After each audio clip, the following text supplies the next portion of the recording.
Hi, everyone, and welcome back. Today was an amazing day. I got to be a part of PodMax. If you do not know what PodMax is, please go to www.podmax.co. It is an amazing community of podcasters, and it is fantastic. And they put on a quarterly conference called PodMax Global, and it is an amazing event. And in this event, I got to meet the amazing Michael Trefel. He is an executive coach. He is an entrepreneur, a husband, a dad to two amazing girls, and eternal optimist who believes that together through coaching consulting, we can achieve anything and change the world in the process. He was one of the youngest executives in Lehman Brothers, creating and leading one of the top teams in the strategy field, consistently ranking in the top 3 in the US by All-American Institutional Investor Survey. Following more than 10 years in banking and an executive MBA from NYU Stern School of Business, he left Wall Street to form Trefel Consulting, focusing on developing the leaders of tomorrow. Folks, this man is amazing. We had a fantastic conversation, speaking everywhere from why he burned all his boats and jumped into consulting to 75 hard. We talk about it all. So join me and Michael as we launch on this incredible journey. Talk to you later.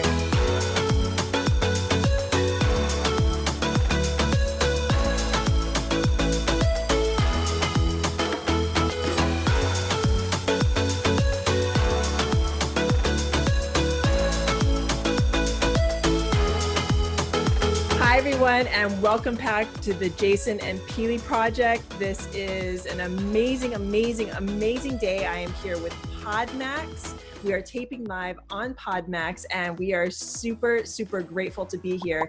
And I'm super grateful to bring you our next guest. This is Michael Trefel. Michael, please say hello to our audience. Hi, everybody, and it's a pleasure being here. I'm really excited about it. Fantastic. So why don't you tell everyone what you do and why you are so awesome? Cool. I love that. So I have a nice arc going from a corporate America into coaching and consulting. Mm-hmm. And I work with people helping them break through limiting beliefs so they can achieve, an extraordinary life and kind of have the fulfillment and everything else that you can find once you start a different path, mental path, and build a mindset that supports it. So what made you go into coaching from your regular 9-to-5? I see that you were one of the youngest executives in Lehman Brothers. You were creating and leading one of the top teams there. Yeah. So what happens when you go from that to what you do now? What was the big aha moment? So for me, the aha moment, I love the 9-to-5 comparison because I don't think I've ever worked a 9-to-5 job since like junior high, right? Yes, there's really no such thing. Yeah, I mean, when I was at Wall Street, I kind of worked, I was in a trading desk. I was in a boiler room when I was a kid. I was 18, and then graduated into different segments. I worked for Goldman. I worked for a couple of other banks. I worked for a hedge fund. And then I spent 12 years at Lehman at a desk, basically at a trading desk with 1,000 people in a room. And I travel a lot and didn't see the world, which is always fun. You go to European countries and all you see is the out of sight of the cab, in and out, and then you go home. So very big misunderstanding, by the way, when corporate, they go, yeah, we're traveling. And they go, wow, that's exciting. It's not. It really isn't. If you like hotel rooms, right? I used to work from 6 a.m. I would end around 10 at night. I did my MBA at the same time, which was insane. And I realized that that's not fulfilling, not fun. And all you're really doing is making money, which is great. And there's not going to be more, right? There's got to be more out there. And I had the entrepreneurial itch, so to speak. And I didn't want to do it. I didn't want to work for somebody. I didn't work in corporate. And I made a transition. I kind of came home one day, I got my degree, and I came home, spoke to my wife, and I'm like, listen, we got to change. We got to go somewhere else and do something different. So I went cold turkey, which don't do that. Really don't. Don't do that. Build a foundation, have that behind you, and then transition. Thank you for mentioning that. I'm aware. So when you ask what you get a lot of very odd stares when you tell people that you've just done that. You know, went from a big degree with a top school and a great company, and you go, yeah, it's not for me. And then 6 months later, the economy tanks. So I left in 2007, right? Okay. And then Lehman went under 6 months later. I apologize to everybody. It was me. I left. They went under. If you had just stayed, the entire economy would have been fine. Yeah, I might have avoided a lot of things. So I left and went into real estate market, right into the crash, which was fun. And so for me, the aha was, I want to build a future for me and my family the way I see it, right? I want to grow into something different. I want to be there for my family and not just provide a paycheck. I actually want to be there.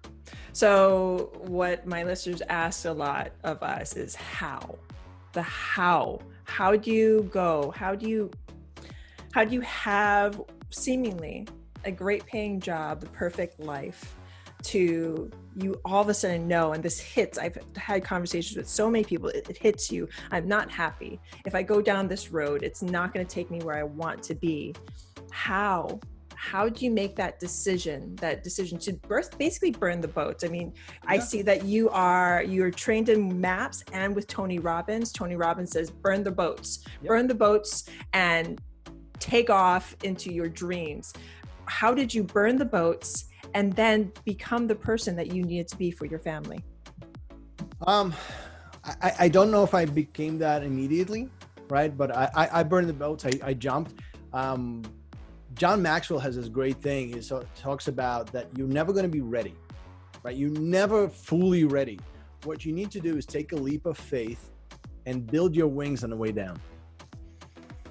And that's what I did. I took a leap of faith.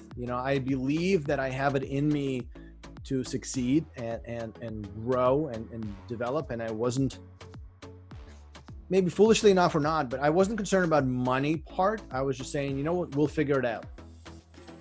And I took that leap of faith and trusted the universe that it'll deliver. So, and I've built a business off of it, and I was there more for my family. I spent more time with them. We actually then had kids and everything else. So I've been married for 20 plus years, and my oldest is 8. Congratulations. Congratulations. And that's what happens. So tell me your mindset change when you developed your business, and then tell us a little bit about your business and how you focus on developing leaders for tomorrow.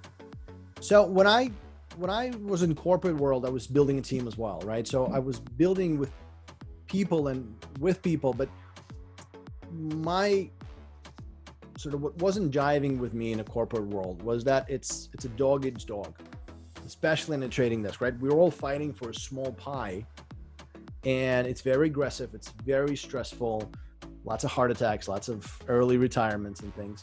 And it wasn't my thing, right? And I went into real estate and bounced a little bit from different firms. And then I found KW, which I kind of really enjoy.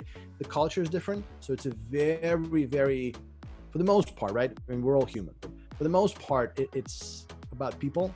It's about growth. And then I kind of transitioned into it and started learning more and more with them. And I became a coach within KW system. And I coach in my office. I built another team. And I've done a couple things in between. Some were very successful, some weren't so, which is okay. You learn on them. And my mindset started to shift as I started to surround myself with growth-oriented people. Right? So, you are the 5 people around you. Yes. And that's how it sort of started off of that. I started helping people around me when I became more successful to bring everybody with me. And people really liked the message and appreciated the support. I started focusing more and more on that aspect, and that became more and more of a coaching. And that opened up so much other opportunities. If we help enough people, we can achieve anything in the world. I love your mindset of I mean, there's that quote, rising tide raises all ships. I think I said it. I love the fact that you made yourself the tide. You're not a ship. You burnt your ship. You became the tide and you're rising everyone else's ships. That is a mentality that we all have to have going into the future, into this future that we are creating for ourselves and living and just exuding everything that is good and kind and helpful. And it sounds like you are an epitome of that. Thank you. You want to be the change you want to see, right? You got to change first. You want to be the change you want to see out in the world. And you know what I'm looking at right now, and I coach a lot of people now, and I've just finished the training for direct marketing company, direct sales. And it was the same thing. It's all about relationship building. It's all about building people around you and helping your team, helping other people succeed. And we all succeed together. And when people are realizing that, the difference it makes in their lives from business life to personal life is huge.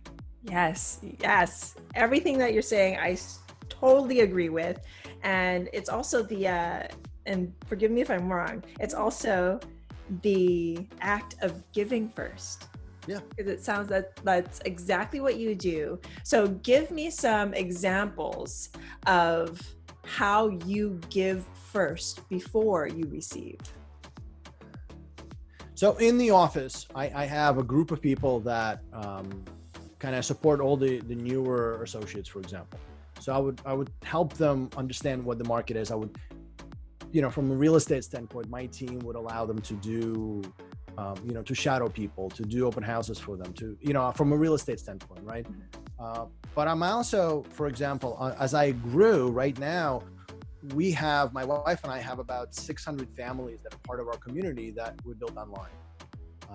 I do a lot of the coaching aspect of it. She does very organic, health living type of environment. So we have a community. So I keep bringing stuff to the community to help. We've done syndications, for example. And the way I look at a good syndicated product is that, yes, you can make money. And prior to that, you can help other people grow with you, right? And create this wealth for the community, for your friends, for your family, for the people around them. And all together we can do more. And that concept to me is super important because it's such a more fulfilling environment that you can live in when not everything is fee-based. Not everything you have to make money on. Sometimes you're just building relationships. It's a long game.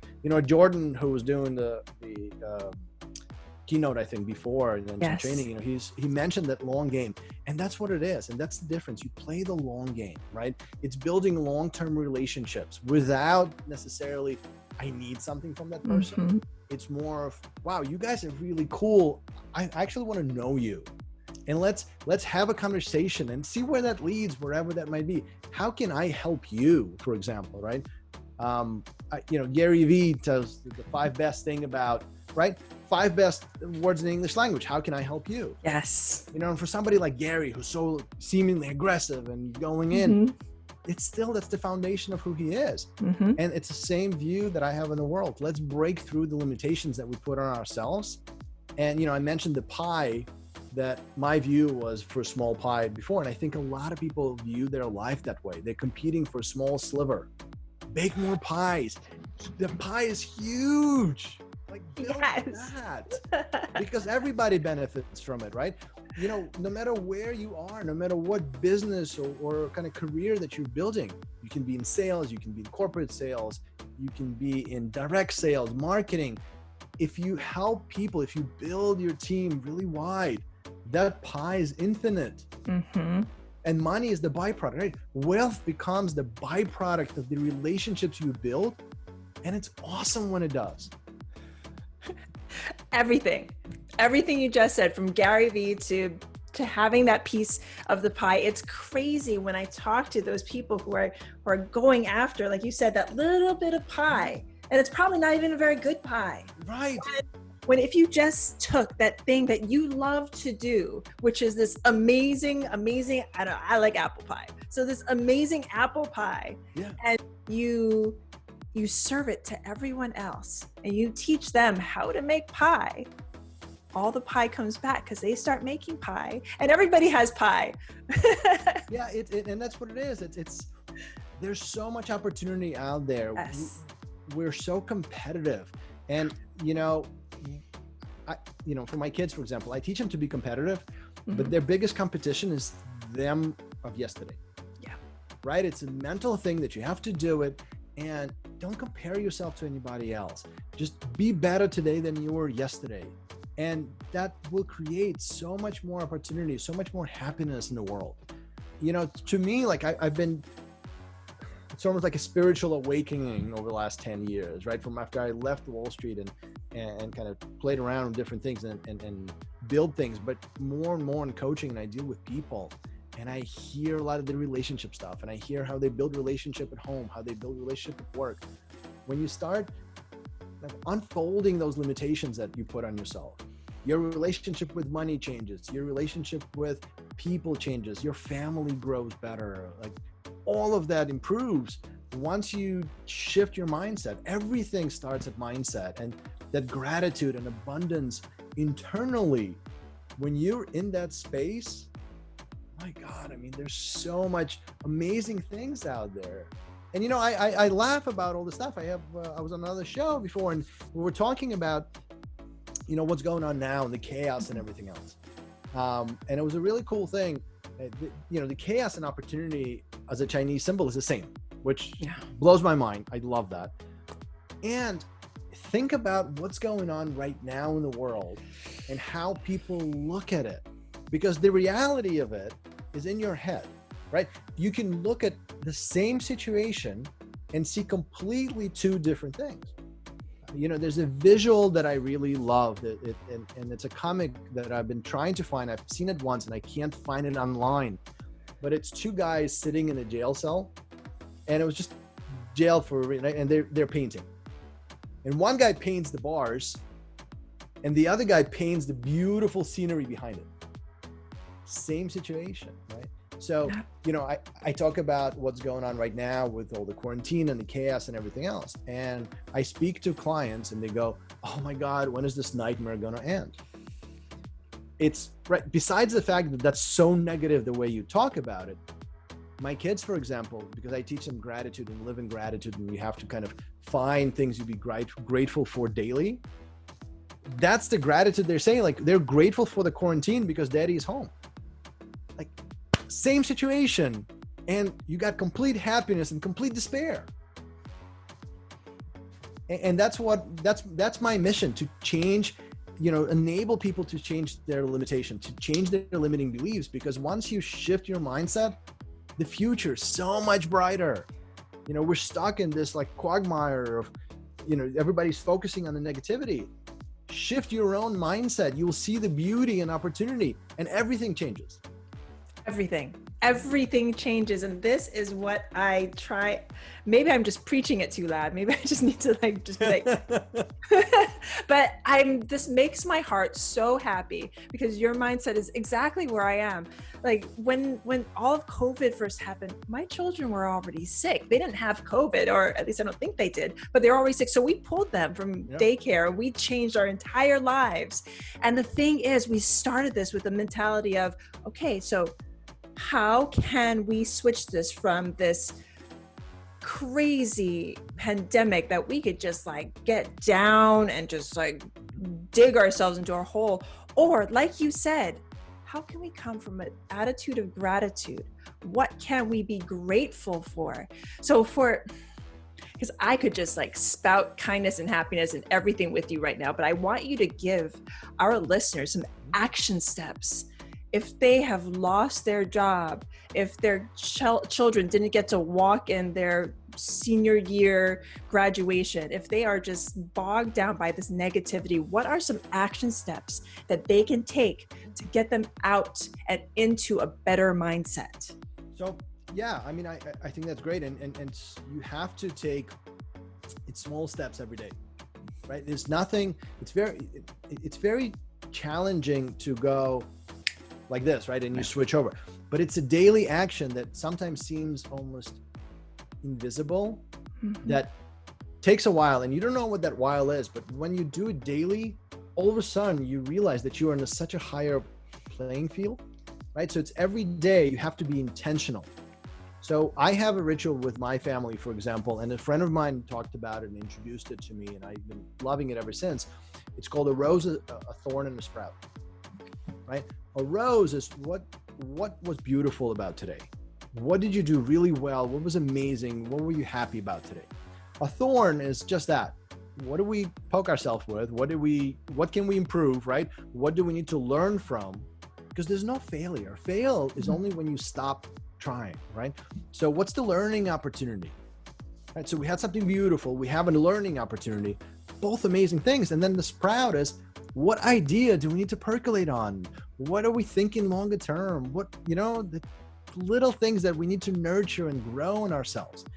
And if you start doing that daily, or even if you start doing that weekly, if you can't commit to doing that on an everyday basis, which I know you guys can, by the way. I have to thank you for 75 Hard, my butt. I've saw it on your podcast and I'm trying it and working on it. Man, oh man.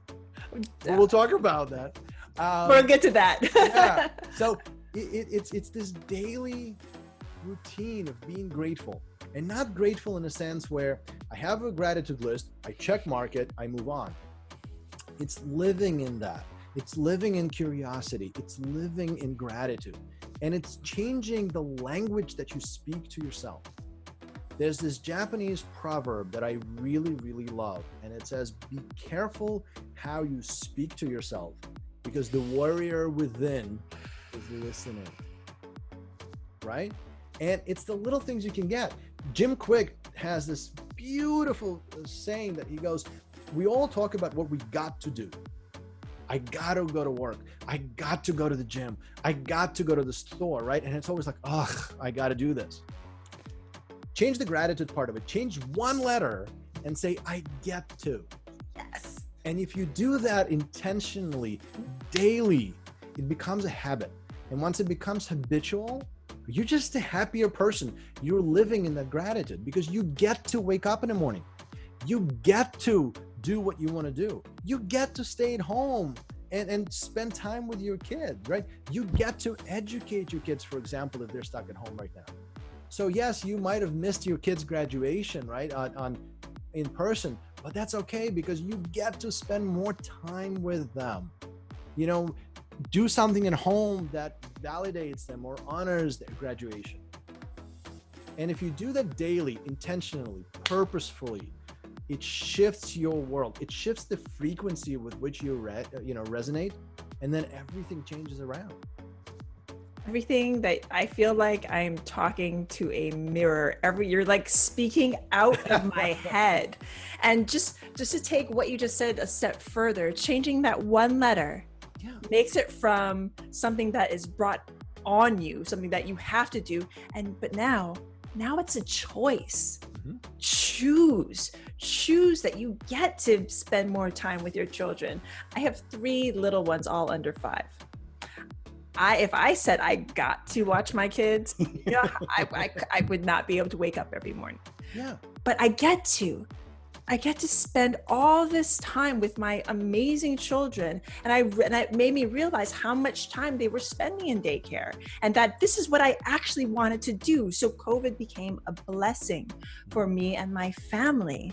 So everything that you're saying, again, Tony Robbins says this, it is transformational vocabulary. Yeah. Something I just learned.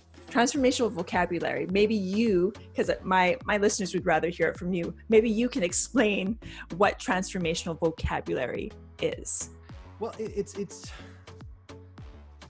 I probably will butcher it a little bit, but I'll say it in my words rather than Tony Robbins. Right? No, they want to hear from you. It's the language that you speak to yourself and the language that you allow, by the way, to be spoken around you. It's not just you, right? Spoken around you. So your family, your kids, your friends, that helps you grow rather than tear you down. It builds you up rather than tearing you down. Just like got to and get to, there's other verbiage that we use, right? It's calling quarantine nightmare instead of opportunity. Yes. Right? It's saying, you know, oh my God, you know, I have 3 kids and yours, I have 2 in mine. And we get frustrated sometimes, right? I'm like, oh my God, can you just, right? But you take a moment, you take a breath, and your transformational vocabulary, your positive mindset goes in, and you go, you know what? I want to be curious about it. I want to be curious about why, what's going on. And then you find this amazing beauty that you want to spend more time. You want to focus. And the time is so precious, right? They're little for so little time, and they're growing so fast. I have a 5-year-old and an 8-year-old. I have 2 girls. And of course you get, you know, you're busy with work and everything else is going on, and sometimes you get frustrated, but the easiest way to snap out of it is take a step back and be curious about it. Be curious about the situation. And that's the transformative part of it, right? That curiosity. Ask them questions. Be, you know, open at receiving that conversation of where it leads, and not prejudging. And that, to me, is very transformative in your life. And it's not just kids, right? It's how do we build relationships with our spouse? How do we build, you know, marriage of partnership, for example, right? Where that becomes amazing. And it's all about allowing space, giving permission to be curious to yourself, to my better half. You know what I mean? And it's, smart man. 20 years. But that's what it is, right? And it's how do we speak to each other? Are we kind to ourselves? Are we kind to each other? And are we supporting growth? You know, why did you do this versus what got in the way? Big difference, right? Yeah. You know, and you can talk about it in wealth building or doing homework. You know, why did you get this wrong? Don't you know any better? Tears you down, right? It makes them afraid to make mistakes. And I see that educators do that a lot. But when you're sitting there and saying, okay, why do you think this is the answer? Or how did you get here? Or what was the challenge that you're facing? You kind of probing questions around it with a different language gets them interested in solving as opposed to shutting down.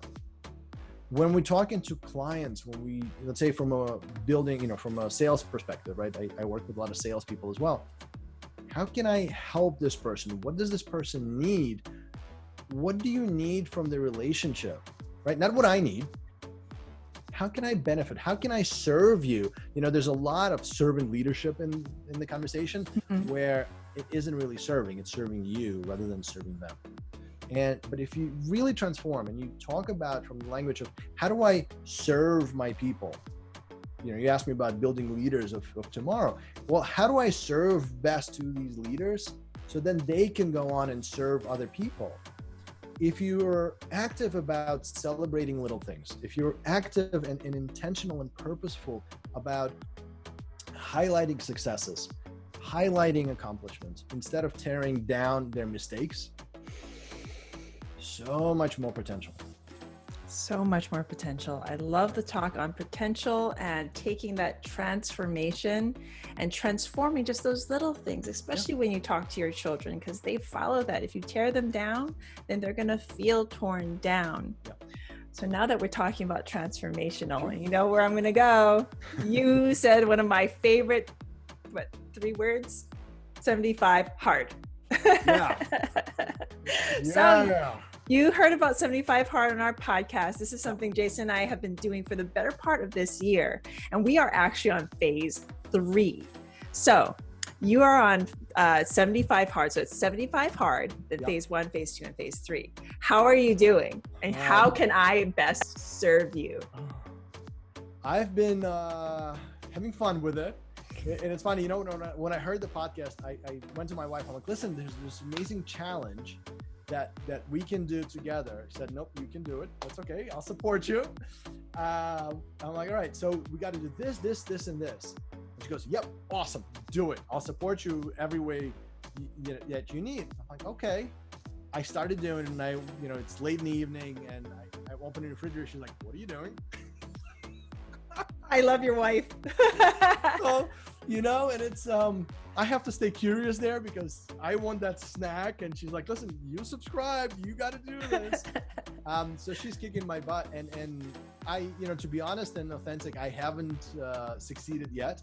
So I went to day one a couple of times, and that's okay.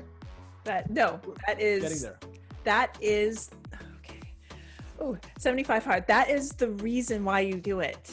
Yeah. You keep on doing it, and kudos to you, because I've had this conversation with so many people who have failed, and then they're just like, it's not for me. It doesn't work because it's not good because I can't do it because. I'm like, oh, okay.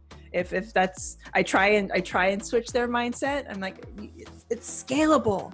The thing is scalable.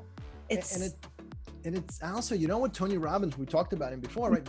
What I love about one of his concepts is when he sets up goals, right? Yeah. It's not the actual goal that's the most important. It's who you are becoming on the way. So things like 75 hard, I know what it can do for me if I allow it.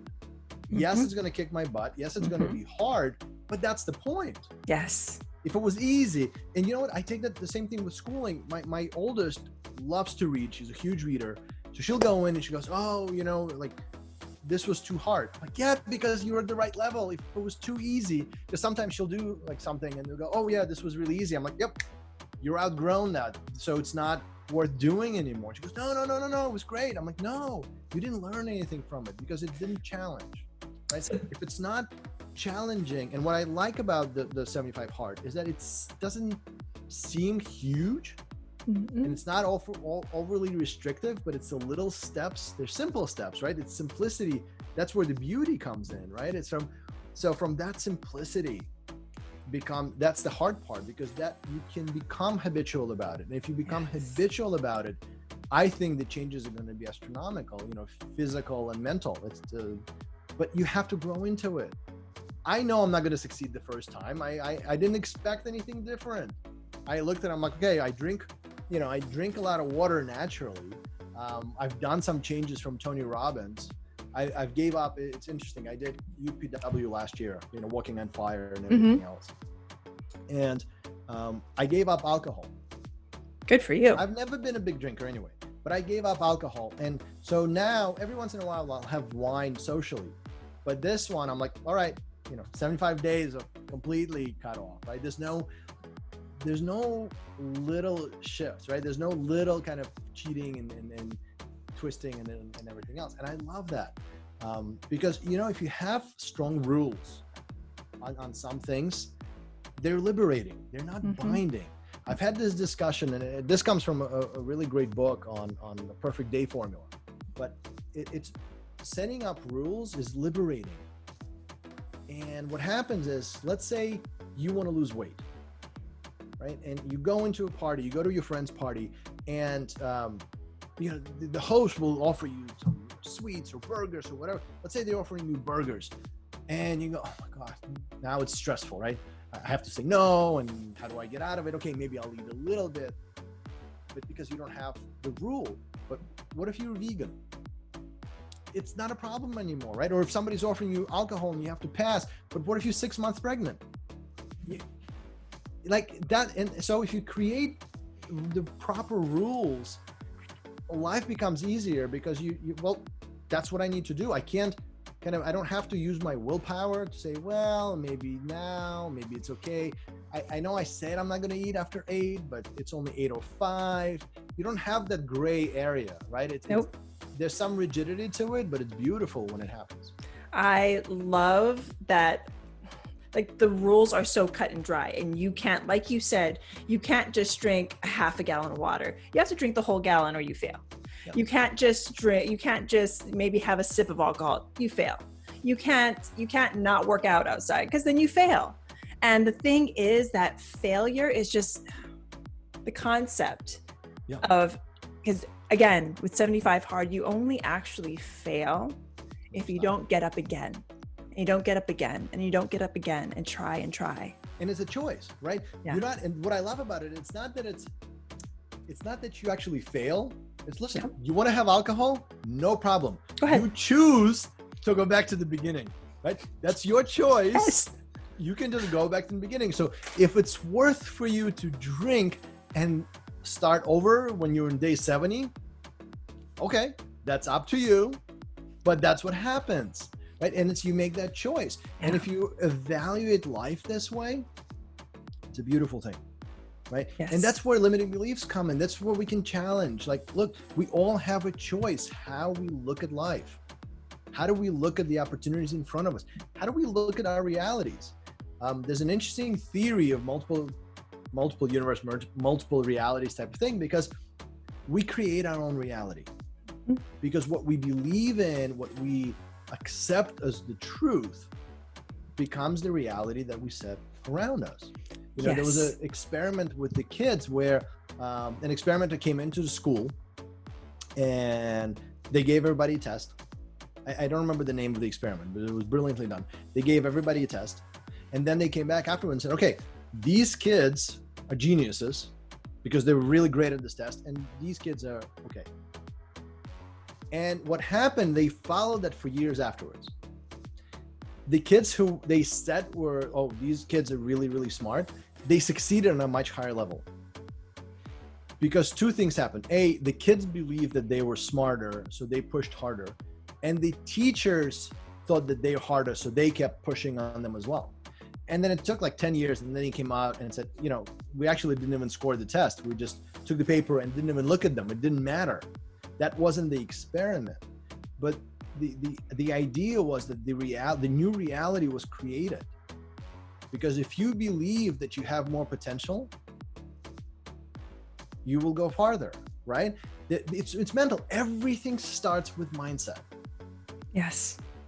And you can achieve incredible results, personal, professional, health, whatever you want. If you have the right mindset, if you get your head in the game and you set proper goals and you set proper accountability and you challenge the limitation, like money, you know, money is the root of all awesomeness. Okay. I actually used to have a really bad mindset when it came to money. So I try not to equate it with evil, because it's not right. But it's not really even the right saying, right? It's the love of money. Yes. And the thing is that we're preconditioned, right? We have these societal norms or parental conditioning, right? We're from childhood of how our parents thought about money or wealth building or anything else. It trickles down. Mm-hmm. So I want to be very, like I started playing, one of my mentors is a great teacher, Bob, and you know, he talks a lot about wealth building and cash flow quadrants, and you know, we play the game, the cash flow game. I started playing with my kids. My 8-year-old loves it. You know, so now I can only imagine if we continue the lessons that are built into it, because if you're playing the game, there's a lot of math involved. I make her count and calculate everything. And what happens is now she picks up the card and she reads the deal and she'll go, yeah, that's not a good deal because you can, and my wife looks at me like, what? Like, what? I love it. But imagine what you can do if you teach that to an 8-year-old or 10-year-old, right? How much farther their mindset can be when they're a teenager, when they're a young adult, how they handle money, how they think about it, how they build generational wealth. It starts there. Yes, because if you keep saying, oh, we can't afford that, or that's too expensive, you might not be meaning harm, but they grow up with that. And by the way, whether you can afford or not afford, it doesn't really matter. You can use different language. Going back to Tony Robbins, transformational language. Mm-hmm. Don't say that we can't afford this. Ask, how can we get this? Ask them to get involved. You know, Rich Dad Poor Dad, he talks about it where you can buy something, but you have to come up with a half. Have that creativity, you know, nurture that in your kids. And all of a sudden that comes up with such great ideas that they weren't there. You give birth to these amazing creations. And it's awesome. It's awesome to see. And I love that when I can bring that out in the client, you know, that's success where my clients go on and go, oh man, I can imagine how to do this differently or think about this differently. Because if you bring this earlier on in the game, it just changes everything. So I hope more people, actually more kids play the game and get wealth educated and get invested into something. Our oldest is 5, but I think I'm going to bring that game out because my husband Jason and I were playing with it. We haven't played it for a couple of years now, but I think I'm going to bring that game out just because you mentioned it. And like you said, it starts if we teach our children, and thank you for the action steps. I'm huge on action steps. For everyone who's listening that has children, if you want to change your perspective, start with you and then bring your children along. Have better conversations about money. Have better conversations about kindness. Have more conversations about the world in the box of kindness and how we can nurture instead of take away. Set goals, right? Together. Yes. Don't be an island. Like if you're a family, don't be an island. Set goals as a family. And it's amazing what happens. I came home one day and I'm like, listen, I took a whiteboard. I said, I'm going to write these down. So let's build our board. What do we want to see? Where do we want to go? Like, let's dream big. What are all of our someday goals? And my wife and kids, they look at me like, again? Like, you're going to coach us again? Look, you're living with a coach. Of course you're going to get this, right? But it comes in and you know what? They like, okay, we're not doing it today. Next day though, my daughter's like, I want to do this. I want to rescue animals. I'm like, great. How about you find how can we start small? You don't have to change the world instantaneously, right? What's the one little step that you can take today to get closer to it? And I love it because, if you just heard what happened, he put out this huge board, wrote down his goals, put out himself for the family, and the family was like, no, not right now.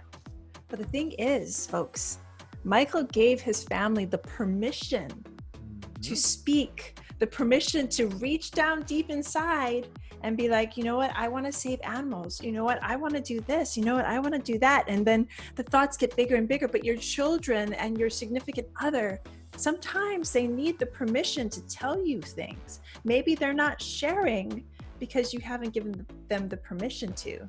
They don't think they can. Yep. And yourself. That's awesome. You know what happens when you start sharing that, you have that vulnerability, right? Because you're sharing it with somebody. And you're always careful about goals. Right? When I grew up with this idea where you have goals, awesome, keep them to yourself. Like, you have dreams, amazing, keep them to yourself, otherwise somebody will jinx them. Right? And that mentality kind of makes you think small. When you break through that limitation, you go, you know what? This is where I want to go in 5 years or 10 years. This is what I want to accomplish. And it has to scare you, because if it doesn't scare you, it's not big enough. I don't know how to get there yet. That's okay.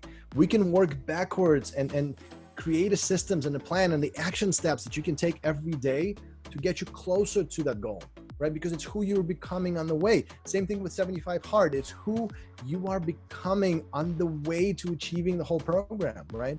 So if we dream about these huge things, what we can do in 20 years, well, you know what? Most people overestimate the near term, but they're ridiculously drastically underestimate how far they can go. Because in 5 years, you can be like in places where you can't even imagine today. So let's dream big, right? And let's allow our families to do the same. Because if all of a sudden kids start thinking like, wow, you know what, I want to, like my daughter, for example, she talks about creating a sanctuary for pets, for dogs specifically, where it's a no-kill shelter type of thing, right? But it's a sanctuary where they can live forever. Great. Well, how about we start researching what it takes? How much money does it take? And we had this conversation and it was amazing because, well, what does it take? Oh, I need to be that and this. Do you? Do you have to do everything, or can you leverage it? Can you hire somebody? Can you do other things? And all of a sudden their brains start spinning. It's like, what?